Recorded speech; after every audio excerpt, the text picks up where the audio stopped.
Muito antes do Nirvana balançar as estruturas da indústria da música e estabelecer definitivamente o conceito de rock alternativo, foram os integrantes do Pixies, junto de nomes como R.E.M. e Sonic Youth, que conseguiram dialogar com uma parcela ainda maior do público e mostrar que algo novo estava acontecendo na cena norte-americana. Depois do fracasso comercial envolvendo o primeiro álbum de estúdio da banda, Surfer Rosa, lançado em 1988, o grupo de Boston, Massachusetts, decidiu provar de novas possibilidades e diferentes direções criativas ao investir no segundo registro de inéditas da carreira, Doolittle, disco que viria a influenciar uma geração de novos artistas como Radiohead, Weezer e Smashing Pumpkins e tantos outros nomes que acabavam de nascer naquele momento. Meu amigo Vinícius Félix, seja muito bem-vindo de volta aqui, e eu quero começar perguntando como que foi o seu primeiro contato com esse disco, que eu imagino que ele seja meio universal, é uma coisa que em algum momento da sua vida você vai acabar ouvindo ele e não tem condições. Sim, pô, prazer estar aqui de volta, né? Eu colei aqui, eu sou o Vinícius Félix, né, do podcast Telefonemas, jornalista musical. Pô, é muito curioso ele ter me chamado para falar do Pixies, porque eu colei aqui no episódio do Nevermind, que é o filho, né? Então hoje vamos falar do pai, né? Da criança, e o meu primeiro contato foi justamente por isso, né? Como eu contei lá no episódio do Nevermind, eu comecei a ouvir rock por causa do Nirvana. Então, o meu contato foi de ler, assim, livros sobre o Kurt Cobain, e ele tá falando ali, pô, eu praticamente plagiei os Pixies, né? Não musicalmente, mas conceitualmente, né? Tipo assim, a coisa das estrofes, do refrão, né? Estrofe baixo, refrão explodindo, né? Ele copiou dos Pixies, mas aí eu fiquei puxando pela memória e eu demorei a ouvir os Pixies, porque assim como a gente falou lá naquele papo do Nevermind, estamos numa era aí pré-internet, a gente começando a descobrir música e era meio difícil acessar as coisas deles. Sim. Sem internet, né? Não tinha coletânea pirata dos Pixies na rua. Então eu li muito, e eu tenho duas lembranças assim do disco, antes de ouvir ele, que é um livro baseado nele, que o Marcelo Costa, né, o nosso amigo do Screenwell, escreveu uma ficção. Eu lembro que era um projeto chamado, acho que Mojo Books. Exato, vários jornalistas escreviam histórias sobre inspiradas em discos, né? Isso, e eu lembro de ler, e aí foi nessa época que eu vi mais ou menos, e eu também lembro de uma aparição dos Pixies no Top Top. Lembra desse programa da MTV? Sim, cara, o Top Top moldou o meu caráter, assim. Várias das coisas que eu conheço veio do Top Top. Eu lembro deles zoando Monkey Gone to Heaven, porque era aquela letra absurda, tipo, o macaco foi pro céu. Eu falei, nossa, essa banda é muito louca, assim. Foram os meus primeiros contatos, assim. Sim. Cara, pra mim foi muito curioso, porque eu tenho a nítida noção de ter ouvido Here Comes Your Man na rádio, assim, na rádio da minha cidade, ou numa rádio provavelmente. Porque era uma música que tocava muito nas rádios da época, e na minha cabeça, a primeira vez ouvindo essa música, eu pensava, isso é tipo Beatles, é uma música dos anos 60, dos anos 70, que é eterna. Eu lembro de associar por algum motivo com o De Volta para o Futuro, sabe? Com aquela pegada meio a guitarrona ali no final. Então eu achava que era alguma coisa dos anos 60. E aí, em 2004, quando o Pixies volta para uma série de shows, inclusive eles vêm para o Brasil na época, eu lembro que existia uma comoção muito grande dos jornalistas. A MTV Brasil, ela passava muito as coisas dos Pixies, e aí eu lembro de assistir o clipe do Here Comes Your Man, eu falei, como assim? É um clipe colorido de uma banda tecnicamente atual, sabe? É até estranho, né, pensar que Here Comes Your Man tá no Doolittle, né? Tipo assim, a música destoa muito, né? Sim. Mas tá lá, assim, e realmente é uma música que, tipo assim, tem um programa de rádio aqui em Ribeirão, onde eu moro, né? Que é aquele programa, assim, que dá 6 da tarde, 7 da tarde, os caras, agora os hits dos anos 80, 90, Here Comes Your Man, toca foi bem lá. Nesse sentido, eu lembro de indo pra sei lá, pegando o ônibus, na época eu acho que eu fazia teatro, e daí eu pegava o ônibus da faculdade que passava na cidade, e eu saltava lá, e eu lembro de ouvir na estação de rádio desse horário das 6, que era o horário da rádio rock dos anos 80, Flashback. 70. Então, na minha cabeça era uma coisa muito antiga, e depois, obviamente, por conta da MTV. E aí, eu acho que o Pixies é uma dessas bandas, assim como Nirvana, que é meio que natural você, em algum momento, algum dos artistas que você gosta vai falar, Pixies foi uma grande influência da minha vida. Daí você fala, ok, vou ver qual é, e aí você chega nesse discão, que é o Doolittle, que pra mim, assim, é uma das grandes obras dos anos 80. Eu tenho, assim, 3 discos que são meio que, assim, pedras fundamentais dos anos 80, que é o Daydream Nation do Sonic Youth, o Talking Heads com o Remain Light e o Pixies com o Dolittle. E o Smiths também com The Queen is Dead, assim, dá pra fechar um quarteto ali. Então eu acho que ele é um disco meio que, de um jeito ou de outro, você vai chegar nele e você vai ouvir algumas das canções desse álbum, né? Totalmente. E só para completar a curiosidade, a Here Comes é tão diferente, né? Que assim, eu tava vendo na imersão da pesquisa do disco e até eles até falam, tipo assim, a gente nem tocava essa música, porque o resultado dela foi tão pop, tão diferente. E aí eu fui checar, eles tocavam, é conversa, assim. Sim. Mas é uma música que voltou pra eles, justamente com a coisa que acho que a gente vai comentar ao longo desse episódio, que assim, o Pixies aconteceu depois, né? Sim. É curioso isso, mas é isso. E o Dolly, é engraçado você colocar ele nos anos 80, porque eu também fiquei pensando nisso. Ele me lembra muito o London Calling, né? Que é o disco de 79, mas que ele é quase dos anos 80, né? Assim, por um acidente ele é dos anos 80, né? E eu fico pensando muito nisso, né? Porque se você pegar uma ideia de síntese do que é os anos 70, o London Calling não cabe. Se você pegar uma síntese do que foi os rock dos anos 80, o Dolittle também não faz muito sentido, né? Ele tá nesse limiar, ele tá antecipando o que viria, assim. Por isso que ele é tão especial. E aí, olha, embora o Surfer Rosa ele tenha sido um fracasso comercial, ele foi um sucesso de crítica, a crítica abraçou muito, é um trabalho bem denso, sujo, uma produção do Steve Albini maravilhosa. Então, a banda que era formada pelo Black Francis, Kim Deal, o Joey Santiago e o Dave Lovering, eles conseguiram excursionar pela turnê ao lado do Troy Muses, que é outro nome muito importante da cena independente norte-americana, e já nessa época o Black Francis começou a compor muitas das canções desse disco. Então, durante a turnê, músicas como Dead, Hey, Tammy e There's Go My Gun já foram finalizadas por ele ali, meio que a estrutura base. A banda participou de uma das sessões do John Peel em 1988 e até a Hey já apareceu em uma versão ao vivo do EP gratuito lançado pela revista Sound.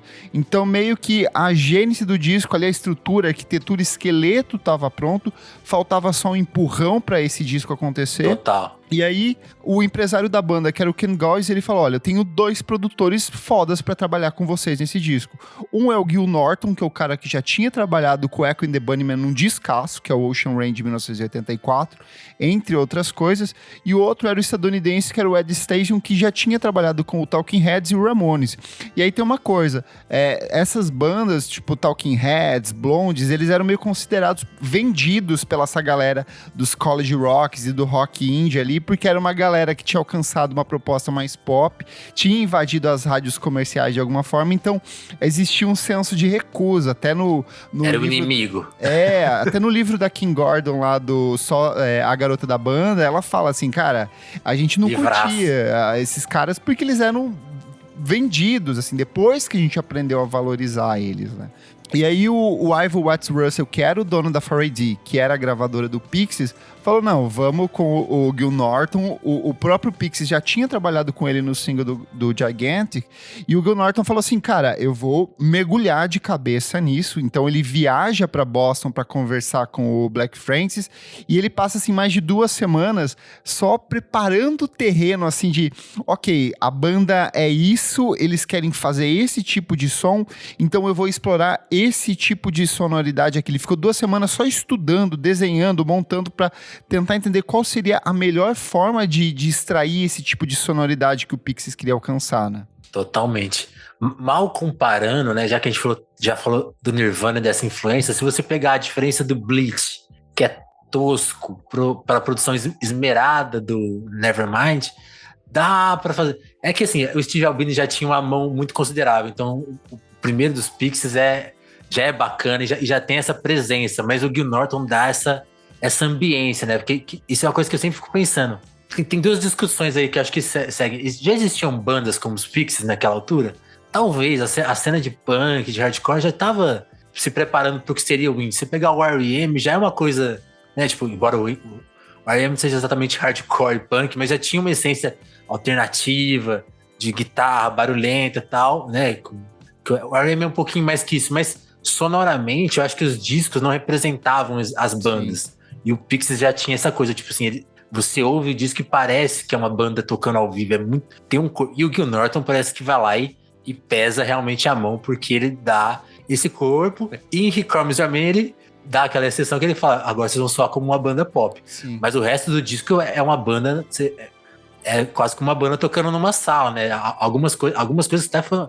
Parece que Hey, acho que eles gravaram assim... Hey foi totalmente gravado ao vivo, é um take só ali e funciona. Eu acho que a coisa mais legal do Little e da produção do Gil Norton é a forma como ele lida com esses pequenos contrastes, porque de repente você tem uma avalanche de ruídos desabando em cima da sua cabeça, aí de repente você tem um silêncio só levando ali ó, com a linha de baixo da Kindle ou a bateria de fundo, e aí de repente essas oscilações, essas arquiteturas, esses espaços, esse entender a importância do silêncio pra mim é uma coisa muito importante dentro do Little, sabe? Total, e eu acho que é o que impactou essa geração, né, assim, porque tem uma coisa que eu acho até curiosa, não sei se vai fazer muito sentido. Mas assim, por exemplo, a gente que é do Brasil e ouve música brasileira, o silêncio pra gente é um papo, né? Porque se eu pegar o violão sincopado do João Gilberto, já tem toda uma história. Eu fiquei em choque quando eu tava lendo uma biografia dos Beatles e tipo assim, pô, João Gilberto é 59. No alto dos anos 60, 65, 66, eles não tinham a manha de bater no violão igual. Eles faziam aquela coisa direto. Não tinha o ritmo, assim, raramente... Né? Assim, o dedilhado, assim, pra você ver, é uma novidade, né? Tinha um riff e tal. Então, assim, essa valorização do silêncio é muito importante. Porque quando você vai ver, assim, o elogio do David Bowie, que era um fã do Pixies, assim, fez cover dos Pixies, né? Imagina, assim, ele inverteu a ordem das coisas, né? A referência gravou um artista mais jovem e, tipo, tem 3 itens, né? Que ele destaca, eu acho. Não lembro todos, mas, assim, as letras absurdas do Black Francis e a questão da dinâmica, assim, tipo... Que é isso? Ninguém era faz muito isso. Diferente, né? Era Porque diferente, se você pega, se a gente olhar para os anos 80, a gente vai ter a base ali de bateria, guitarra e baixo, mas você vai ver o sintetizador muito presente em tudo, então você não tinha esses respiros. Eu acho que, e o próprio... E zero Surfer, ambiência, né, Kleber? Era um som muito mais chapado, né? E o próprio Surferosa, ele é um disco muito Steve Albini, porque ele é um blocão de ruído ali, o tempo inteiro você tem uma constância de atravessamentos, de quebras, de distorção, e aqui não, às vezes você para e aí de repente vai lá em cima e do nada silencia e aí abre espaço para que a voz da Kindle, que ela é muito emulando aquelas cantoras pop dos anos 60, sabe? The Ronettes, ou o próprio Beach Boys, sabe? Aquelas musiquinhas pop pegajosas, elas vão ecoando no fundo de uma coisa que é extremamente anárquica e suja e crua. Então, assim, essa capacidade que o Gil Norton teve de equilibrar todos esses elementos é uma coisa que eu acho muito única dentro do Little, e é uma coisa que toda vez que eu ouço, eu não tinha percebido essa nuance. Às vezes eu ouço de fone de ouvido, é uma experiência, daí se eu ouço vinil é outra experiência, se eu ouço CD é outra experiência. Então, é muito louco como esse disco se modifica ao longo dos anos, sabe? Eu tive essa experiência reescutando agora. Quando você me falou, pô, a gente vai fazer o do Little, eu fui reescutar e, por exemplo, né, Monkey Gun to Heaven, que é uma música que eu ouvi 1000 vezes na vida, eu nunca tinha prestado atenção que tem... Lá no fundinho da música, por exemplo, tem uma hora que ficam umas cordas, assim. Sim. Só tan, tan, tan. Tipo, um detalhe, assim. Eu sempre achei que era um disco de... E foi por acaso, era Kindle mexendo nas cordas de um piano, assim, aleatoriamente. Ele falou, não, vamos incorporar um arranjo de cordas, assim, discreto ao fundo dessa canção também, né? E é lindíssimo. Mas, assim, é um detalhe que você não presta atenção. Se você tiver de bobeira, você não presta atenção e tá lá. E aí, olha só, para a produção desse disco, eles tiveram $40 mil, o que era nada nos anos 80. Era muito pouco dinheiro, mas isso era 4 vezes o que eles tinham recebido pro primeiro álbum, que custou apenas $10 mil, então foi feito assim, da forma mais tosca possível. A gravadora da época era a 4AD, que era a gravadora responsável por apresentar trabalhos da Bauhaus. Cocktail Twins lançou praticamente os melhores discos dentro da 4AD. Dead Can Dance também era uma banda significativa. Hoje eles tiveram discos da Grimes, The National, St. Vincent, então era um nome muito importante. Eles acreditavam no som do Pixies, mesmo sabendo do fracasso comercial que foi o Surferosa. E aí eles botaram muita fé nesse disco, mas eles deixaram que eles tivessem uma liberdade criativa muito grande, até porque estaria sob o domínio do do Gil Norton, né? Então o disco começa a ser produzido no final de outubro e eles vão até o começo de novembro num processo praticamente eles acabavam uma composição por dia, só que ouvindo hoje eu não fico com a sensação de que é uma obra assim urgente, eu sinto que tem um acabamento, tem um refinamento. Na época a gente até, eu lembro que no programa que a gente gravou do Nirvana, a gente falava do quanto era difícil pro Kurt Cobain aceitar fazer overdubbing, né? De fazer sobreposição de voz, sobreposição de guitarra. Pro Pixies também era a mesma coisa, mas o Gil Norton falou, não, a gente precisa pegar essas canções que eram muito secas, muito cruas ainda, e acabar, inserir e costurar elementos, né? E ele foi aos poucos conseguindo construir isso dentro da cabeça dos próprios integrantes da banda. Isso é uma coisa muito engraçada, né? Porque a gente tava até brincando isso antes de começar a gravar. O Pixies é uma banda meio esquisita, né? Se você vê o documentário sobre ele que tem, eu sempre lembro que um amigo meu, o Diogo Rodrigues, falava, cara, o Pixies é muito estranho, porque você vê eles nesse documentário, eles não conversam entre eles. Sim. E é uma banda que meio que não conversava com a cena. Então, tipo assim, embora Kim Deal tem o Breeders, né, que tem toda uma relação com uma cena ali, com outras pessoas, o Black Francis parece aquele cara que veio do nada e nunca se relacionou com ninguém. Ele é perturbado, ele é estranho. Estranho, tipo assim... Tudo que rodeia as letras dele, assim, ele é um cara muito esquisito, assim. Então, tipo assim, é um cara sem amigos, né? Ele deu a sorte de fazer amizade com o Joey Santiago, arrumou a Kim Deal e o batera, formou a banda e meio que, tipo assim, eles não têm relação com nada. Então, eu sempre tive na minha cabeça, assim, que tipo... Até lendo sobre isso que eu falei assim... Essa postura do Gil Norton deve ter perturbado eles, mas eles se deram bem, tanto que o Gil Norton continuou produzindo os outros discos. Sim. E quando eles voltaram, o Gil Norton continuou parceiro, então eu acho que eles se entenderam, né? Mas é isso, assim, a banda, uma coisa que eu li, o Joey Santiago também menciona que essa pré-produção foi muito importante, porque eles chegaram, tipo assim, a gente sabe essas músicas de cor, então esse processo foi menos difícil, então eles gravaram tudo e depois sentaram, acho que com mais calma.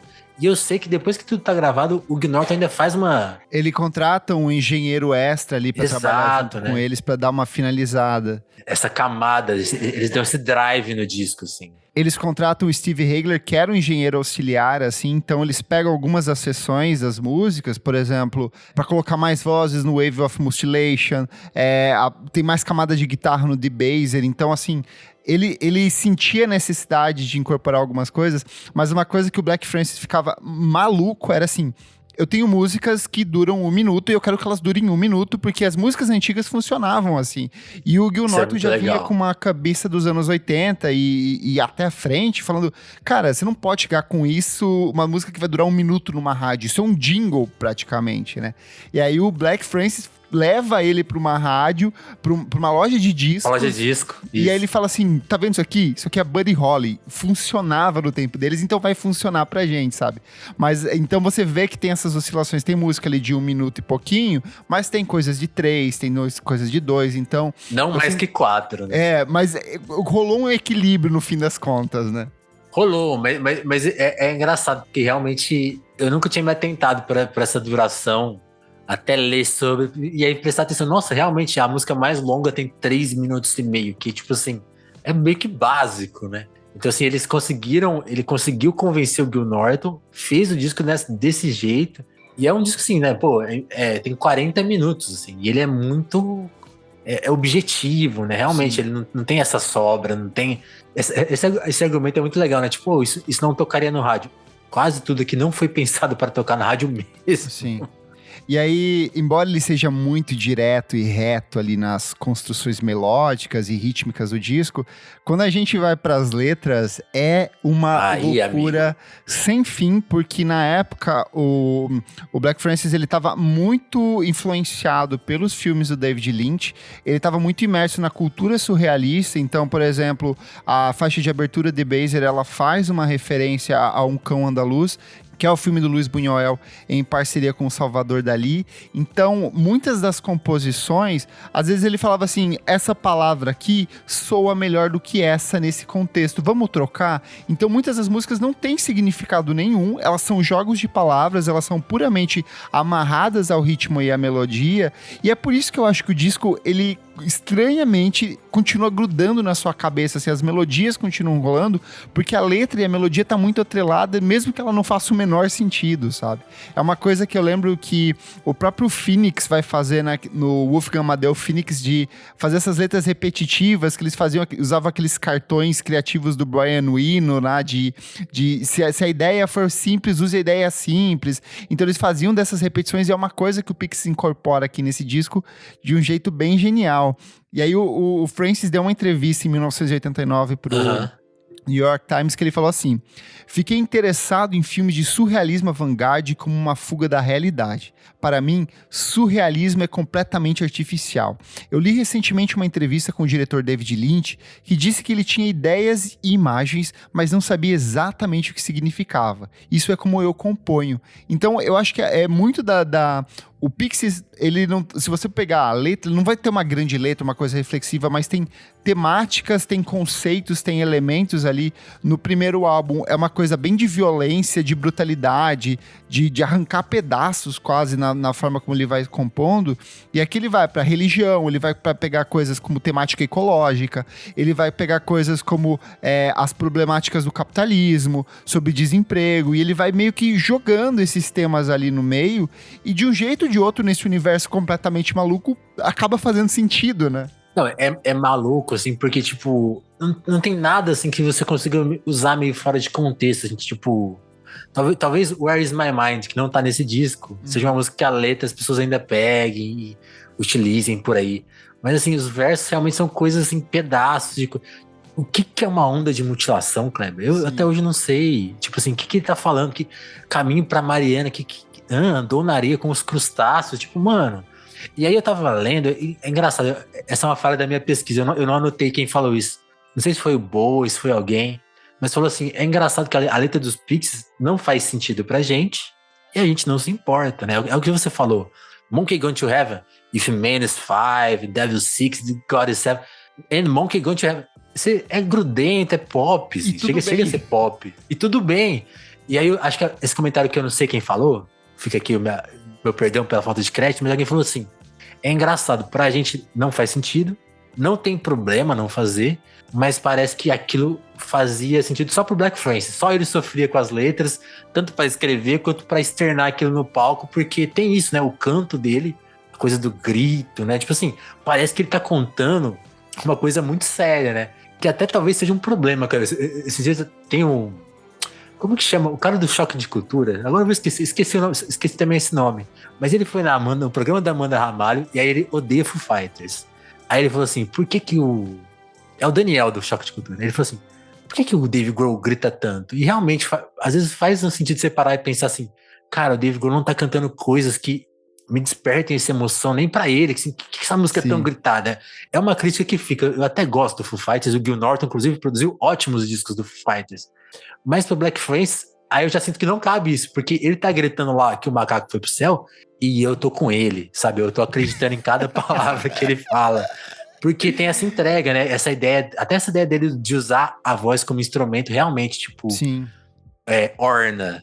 Eu acho que a gente já pode ir pras faixas, assim, e eu quero dizer que o do Little, ele é um disco que ele abre de uma forma fenomenal, porque The Baser é uma puta canção, ela sintetiza tudo que é o disco, assim, ela tem aquele coro de vozes de fundo, ela é suja, ela é urgente, ela tem esses momentos de silêncio e explosão. Eu acho que o disco já abre muito bem, e eu acho engraçado como ela funciona até hoje na pista. Vez ou outra eu toco, às vezes a galera nem sabe o que é Pixies mais, mas ela tem uma energia, uma potência que ela funciona de um jeito assim que é muito espetacular pra mim. Quero saber qual que são as suas músicas favoritas desse disco. Eu adoro aquele riffzinho do D-Baser. Aquilo ali, se você deslocar da barulheira, é super pop também, super, né, Talking Heads, anos 80, tipo assim, é muito new wave, assim, tem essa pegada new wave. Eu sou bem óbvio, assim, com o que eu gosto do Dolittle, porque eu acho que tem essa pegada meio greatest hits nele, né, tipo assim, Here Comes Your Man eu gosto, embora a banda rejeite um pouquinho, mas Evil Mutilation, Monkey Gone to Heaven, There Goes My Gun, né, que é uma música que eu descobri que eles não tocam muito, eu adoro essa música. Mas acho que a minha favorita as minhas favoritas por muito tempo foram Hey, Eu acho o Rei um espetáculo de canção, sabe? Porque ela tipo assim, ela é muito aquela estranha. viagem, né? Ela é muito louca, assim. Ela tem essas coisas, esses altos e baixos o tempo inteiro. E aí um solo muito viajado. E tipo... É bem isso, assim. Eu acho que essa coisa eu acho muito interessante dentro do disco, porque às vezes você tá ouvindo... É um disco de punk, ele é um disco de surf rock, ele é um disco de rock, tem riff de metal, tem riff de hard rock. Aí às vezes ele é um disco de pop dos anos 60, naquela coisa meio Phil Spector. É muito confuso. Lala, Love You, tipo... bem isso. E de repente tem coisas latinas ali no meio. E você fala assim, nessa confusão toda que tá rolando aqui, estranhamente faz sentido, sabe? Não, faz tudo. E é engraçado, essa coisa latina, por exemplo, né? O Black Francis teve uma experiência, acho que em Porto Rico, né? Uhum. Ele viveu um tempo lá, até a música Cracked Jones é meio, acho que é inspirada num cara que morou com ele lá, que era um cara meio um pouco difícil de lidar. Então, tipo assim, ele tinha essa sacada, assim, que eu acho que já é uma coisinha até legal, assim, que os Estados Unidos não é o centro do mundo, hein? Então ele já tinha essa pegada. Mas Gojo, eu acho que é a minha favorita, que fecha o disco e tem essa energia, né? Assim, que eu acho que é o que vai desembocar no Nirvana, assim, é a deixa. Tipo assim, pega a bola aí. E sabe o que é legal? Mesmo as músicas que talvez não sejam as mais emblemáticas ou as mais conhecidas, você pega ali a sequência Mr. Greaves, Crack It Jones, Lala Love You e Number 13 Baby.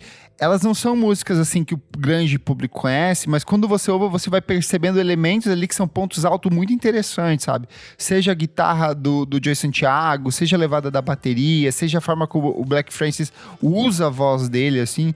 Então tem sempre um momento assim de muito, tipo, radiante que merece um destaque dentro dessas canções, sabe? Não, totalmente. Agora eu tava lembrando assim, eu já conversei com o Joey Santiago e perguntei dessa guitarra pra ele, né? E eles... E eu não lembro, agora é engraçado, eu não lembro muito bem o que ele respondeu, porque a gente tava falando de um disco, Kleber, que eu acho que você odeia, que é o Indie City, né? Ah, eu odeio. Não chama Indie City. É a volta, é Indie Cindy, a volta deles em 2014, se eu não me engano. Indie Cindy. Não. Eu acho que é o álbum posterior, quer ver? Como que chama? Cara, pra mim não existe Pixies depois do quarto disco. É esse, ó. É o Beneath the Ire. Esse, a gente conversou com É engraçado, porque esse disco realmente as canções talvez não sejam boas, mas o som é muito bom. Uhum. Porque eles sempre souberam fazer. Eu até fiquei pensando, será que eles devem ter alguma coisa no estúdio que eles apertam que é diferente dos outros? É um timbre muito característico da guitarra dele mesmo, né? Eu não sei, talvez seja... Porque eu sei que ele é um cara fascinado, de fato, por surf rock. Então, talvez nessa tentativa de transportar esse som de surf rock para um cenário de punk e hardcore, que era uma coisa que eles consumiam na época, talvez dê esse resultado que é muito característico, sabe? Não, é muito único, assim, e ele é super, como que fala, underrated, né? Tipo assim, ele nunca tá numa lista de melhores guitarristas de todos os tempos, mas ele assim, ele tem uma coisa única, e acho que é uma coisa que é importante falar nesse episódio, assim, tipo, é uma coisa que a gente falou, pô, nos anos 80 tinha essas grandes bandas, R.E.M., Smiths, né? O Echo and the Bunny, que você falou que o Gil Norton já produziu com U2, né? Pô, e assim, no final dos anos 80, quem tá explodindo, eu sempre lembro disso, o Chuck Porter falou isso uma vez, quando ele tinha aquele canal com a Gaia, e falou, pô, a música é uma coisa curiosa, né? Eu não sei porque eu lembro sempre dessa comparação que ele fez lá no canal, que era assim, 89, né? Tipo assim, o Guns N' Roses cheirando toda a cocaína do mundo. Com aquele tipo de som, aquele hard rock, aquilo ali era o mainstream do rock. E o Pixies lá inventando um universo.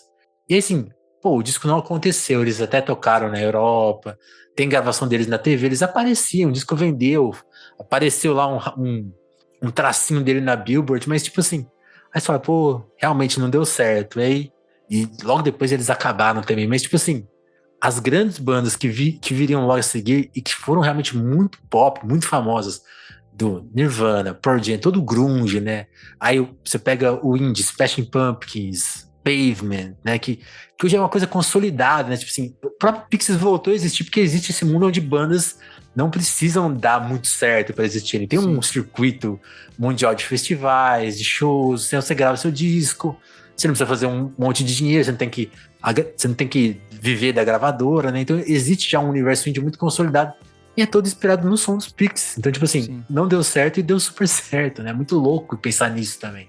E aí, dentro desse universo de estranhezas, a arte de capa do Liro também é um trabalho maravilhoso e completamente estranho. O Simon Labastier, que é o fotógrafo da capa dos Pixies, e o Vaughan Oliver, que trabalhou com muita gente foda, assim, ele morreu há pouco tempo, mas ele deixou uma produção incrível, principalmente dentro da 4AD. Eles tiveram acesso às letras e ao material das gravações, então isso meio que estimulou eles criativamente. E o Labastier falou o seguinte: o acesso às letras permitiu ao design e à fotografia estarem mais perto do conteúdo do disco. Ela mostra um macaco embalsamado com uma auréola e o número 5, 6 e 7, que é da própria letra da canção. Então, imagens abstratas e surreais dentro do encarte do álbum estão diretamente relacionadas ao conteúdo. Go Your Way é representada com uma imagem de uma colher cheia de cabelos colocada sobre o tronco de uma mulher. Então, assim, é muito legal como esse conceito surrealista, ele tá todo alinhado. Ele vai da letra, vai para as estruturas melódicas, processo de composição, o uso da voz, mas principalmente na imagem de capa e no projeto gráfico todo do disco. Então, fecha meio que esse ciclo, né, de um jeito muito interessante. Esses dias eu fui presenteado com uma frase, assim, maravilhosa do Maurício Pereira, né? Tava entrevistando ele. Vocês já entrevistaram ele aqui também, né? Sim. E ele falou assim, quando eu fui fazer meu primeiro disco solo, eu coloquei minha cara lá, meu produtor falou, tem que pôr sua cara, Maurício, ninguém te conhece, você veio do Mulheres Negras, ninguém viu tua cara, põe tua cara no disco. Aí ele colocou uma vez, 2 vezes, falou, cara, eu não quero, mas não funciona. E ele começou a fazer, a partir daí, fazer capas mais conceituais. Ele falou assim, eu comecei a perceber que a capa é a música 1, né? Isso é muito legal, assim, porque você fala assim, mas é óbvio que a capa tem que chamar atenção. Não, ela tem que cantar uma música já, é diferente, não é só chamar atenção na loja, é tipo assim, te vender o conceito do disco. E o Doleiro faz isso. Eu nunca tinha visto uma foto, você até me mandou aqui no material, né, no seu roteiro, que é a capa desconstruída, né, a foto pura, assim, sem as artes que efeitos. Tem. É lindíssima, tipo assim, daria uma um material ótima muito capa, bonito. só a foto. Se fosse limpo, já era uma puta capa. Então, assim, se você nunca viu, inclusive, e se você não valoriza capas aí, viciado em streaming, que a capa é daquele tamanho que não dá pra ver nada, vá procurar a foto. Dá uma dica aí, gente. É um exercício. Para essa imagem, para esse material gráfico, cada música teve uma imagem produzida. Então, assim, dá uma pesquisada aí no Google que você tem inteiro. São sempre imagens com esse tom meio preto e branco, meio sépia, assim. Então, eu acho que ajuda a ampliar ainda mais o conceito em cima do disco. E, curiosamente, mesmo nesse universo de estranhezas, de imagens de capa estranha e de letras bizarras, Do Little foi um disco que performou muito bem. Ele agradou principalmente a crítica adorou. As bandas da época, inclusive o Steve Albini falou muito mal desse disco quando ele saiu, mas tem um motivo, porque ele teve um impacto positivo comercialmente. Ele estreou na posição 171 da Billboard 200 nos Estados Unidos, o que é um feito, assim, incrível para uma banda independente que circulava apenas em rádios universitárias. E aí tem um fato curioso, que por conta do fato de Monkey Guns to Heaven tá tocando bastante nas rádios universitárias, ela pulou para a posição de número 98 da Top 100 e ela ficou ali 2 semanas, então deu uma visibilidade maior para a banda. No Reino Unido, como sempre, a banda teve um impacto ainda maior, e em 1989, quando a 4AD lançou Here Comes Your Man como single, aí sim que a banda de fato foi apresentada uma parcela ainda maior de público, e aí ela alcança a posição de número 3 nas paradas norte-americanas que eram voltadas para apresentar novos artistas, e ela alcança a posição de número 56 na parada de singles do Reino Unido. E aí, assim, em 1997, quando o Pixies já não existia mais, e eles lançam a coletânea Death to the Pixies, que foi uma das responsáveis por fazer essa volta do Pixies nos anos 2000, eles lançam The Baser como um single pela primeira vez, então o disco meio que tem uma sobrevida. Não, a sobrevida maior acho que é o que vem a seguir, né? Tipo assim, ele quebra esses 100 mil cópias, né? Quase 6 meses depois, continua vendendo, e aí que é louco, né? Tipo, o Pixies abriu a Azur Tour, né? Do YouTube, que é tipo aquela turnê monstruosa, que tipo, que era por conta disso, várias TVs. Vendiam 1.500 cópias por semana, assim. E aí agora vai. aí foi... E aí, nessas indas e vindas, banda voltando com turnê nos anos 2000, o lançamento da coletânea, hoje em dia estima-se que o Dolittle tenha vendido entre 800 e 1 milhão de cópias, e aí como ele acabou se transformando num desses álbuns que são meio que essenciais para a história do rock, tá na lista lá do Top 500 da Rolling Stone, tá num monte de listas mundo afora, então ele é um disco que continua vendendo muito, ele continua sendo reapresentado até hoje para uma geração de novos ouvintes. E acho que aí tem esse efeito, né? O Pixies vira uma banda, né? Mesmo que, sei lá, Where Is My Mind vai tocar no Clube da Luta e não tá nesse disco, mas vai representar a banda, né? Então, são músicas que estão aí por séries, filmes e vão continuar aparecendo, até jogo de videogame. É até curioso que ela tenha tocado no final do Clube da Luta, as pessoas falam, nossa, hoje em dia a gente fala, nossa, Pixies tocando no final do Clube da Luta, mas vale lembrar que era porque era um som barato de uma banda barata que já não existia mais, sabe? Então teve esse efeito reverso, assim. E aí foi toda essa construção de lançamento de coletânea. Hoje parece, ele foi muito descolado, né? Não, que nada. E aí teve essa construção toda, o Pixies de verdade como esse fenômeno cultural pro grande público, ele vai acontecer nos anos 2000, quando a banda, tipo, começa a se rearticular pra essa volta, sabe? E aí agora, ela veio pro Brasil, ela veio pro Brasil já algumas outras vezes, vai tocar no Upload, então é uma banda que acabou sendo abraçada pelo público muito tardiamente, porque antes ela era um fenômeno de nicho, né? Sim, eu acho que o Pixies talvez seja um dos primeiros exemplos, assim, dessa...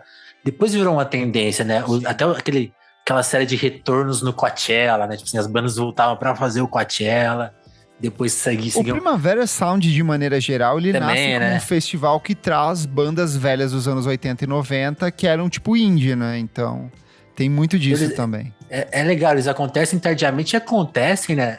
Nessa primeira etapa, com a formação original, né? Que também é uma coisa especial, porque a Kim Deal, a gente falou até pouco dela. Não, ela é putaça com eles até hoje, né? E não é por acaso, porque a participação no disco dela é um pouco apagada, justamente porque já começava ali uma treta com Black Francis, que tinha um poder de controle muito grande. Então, o baixo dela tá lá, é sempre maravilhoso, o jeito, o estilo dela compor, né? Se você for ouvir o Breeders, onde ela tinha mais... proeminência, você vai ver que tá tudo lá, a alma dela tá lá, ela carregava o Pixies mesmo, né? Tipo assim, tá lá, mas ali no Dolittle começa esse ruído, então assim, quando eles voltam, tem essa importância, tipo assim, ela também estava lá. Saiu o primeiro disco do Breeders, o Pod é de 1990 mesmo. Então, que é puta merda. E tipo assim, quando eles voltam, ela tá lá, mas também não durou muito tempo e ela acabou saindo depois e aí eles tiveram essa sacada, né? Tipo assim, vamos continuar existindo, né? O trio tá aqui. Acho que já tiveram pelo menos 2 baixistas no lugar da Kim Deal.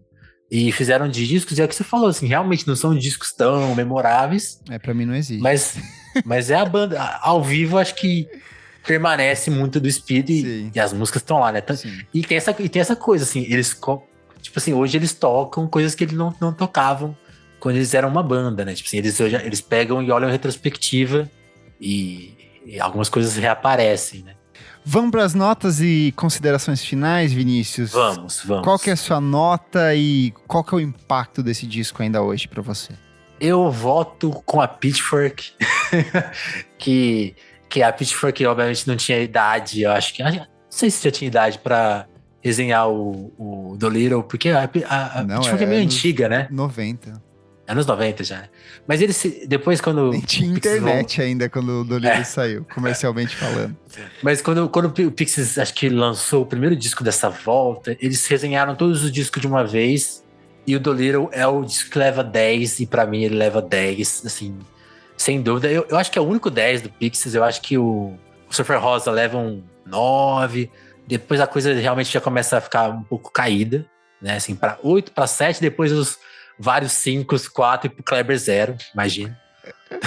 Mas acho que o Dolittle é o 10 e pra história do rock é isso. Ele é ali, acho que sim, se a gente pudesse ser objetivo, no limiar dos anos 80 pros anos 90, uma banda definiu qual que seria o som dos próximos 30, 40 anos aí, fácil.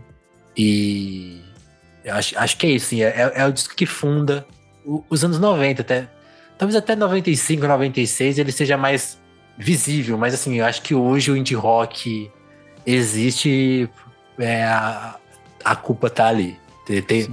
Prenda Black Francis, King Dill e Joey Santiago e Dave Lovering, pô.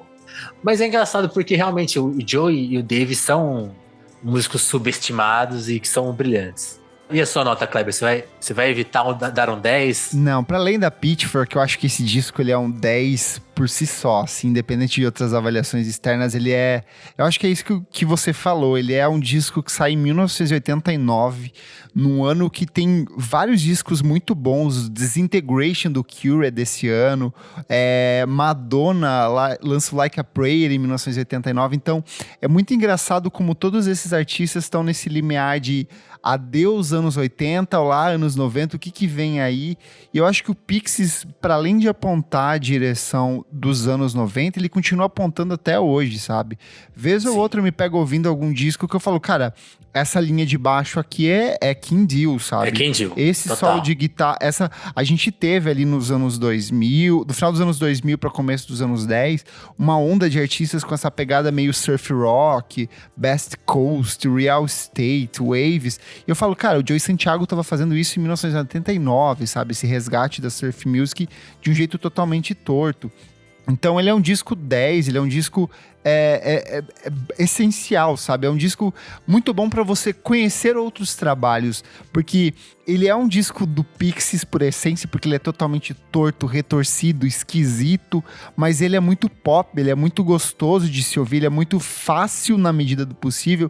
E aí ele, assim, existem vários momentos que ele fala assim, tá vendo esse momento aqui? Isso aqui é hardcore, vai pra isso aqui. Tá vendo essa levada aqui, ó? É meio suja, ela é meio urgente, isso aqui é meio punk, é quase um Husker Du. Você conhece Husker Du? Pega isso aqui, sabe? Mas você tá ouvindo essa melodia? Isso aqui é Brian Wilson, isso aqui é anos 60, vai pra essa direção.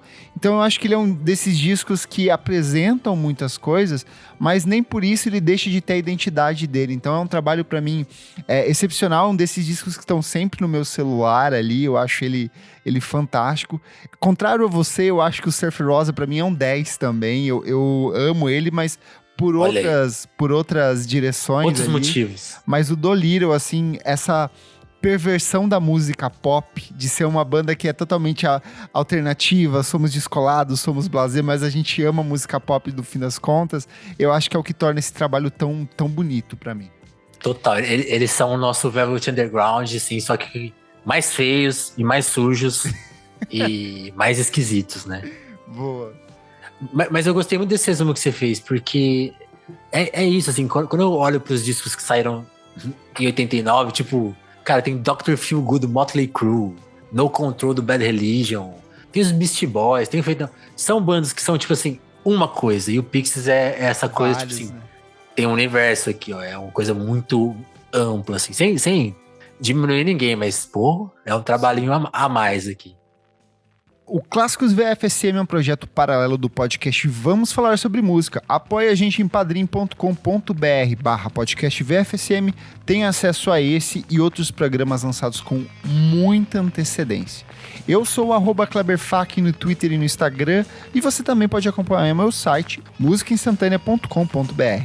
É isso, Kleber, te agradecer mais uma vez, cara, por ter convidado aqui para colar no Vamos Falar Sobre Música, falar mais uma vez sobre um disco nota 10 especial, assim, foi um prazer estar aqui. E é isso, eu sou o Vinícius Félix, do podcast Telefonemas, estou lá no Telefonemas tentando entrevistar todas as pessoas do mundo, assim, todas, a nossa... Literalmente todas. Às vezes eu abro o Twitter e falo assim, vou entrar agora numa entrevista com fulano. Exato, todas as pessoas do mundo que falam português, assim, que é o meu limite ainda, assim, né? Quando o Duolingo ali, eu bombar no inglês e no espanhol, o mundo que se prepare. Mas é isso, estamos lá no Telefonemas, entrevistando as pessoas. Também escrevam lá na Popload semanalmente o Top 50, o Top 10 gringo, resenhando aí as novidades, né? Estamos aí prontos, preparados para o Popload Festival, que vai ter o show do Pixies. Então ficamos ansiosos. Se você quiser encontrar a gente lá, imagino que eu e o Kleber estaremos lá. E só mais uma dica, uma coisa que eu esqueci de falar, né? Procure o David Bowie falando sobre os Pixies. Se você ainda não foi convencido pela gente, seja convencido pelo David Bowie. E, tipo assim, uma última dica pros Pixies, pra você ser convencido do que é da dimensão. É sempre bom julgar uma banda pelo cover dos Beatles que ela faz. E os Pixies fizeram um cover de Wild Honey Pie, que é a música mais esquisita dos Beatles e uma das mais. E a versão deles é, tipo assim, nem parece que é Beatles, é outra coisa. Mais uma coisa. Já parece Pixies. Parece Pixies. E é aquela coisa que a gente esqueceu de mencionar, Kleber. Pixies é a banda que inspirou Caetano Veloso a escrever o Ceia, né? As sessões da BBC, ele ficou muito impactado, sabe por quê? Uma das bandas. Pela dinâmica. Justamente aquilo que a gente falou. É difícil recriar essa dinâmica. Tchau, tchau, gente. Até a próxima. Até, gente.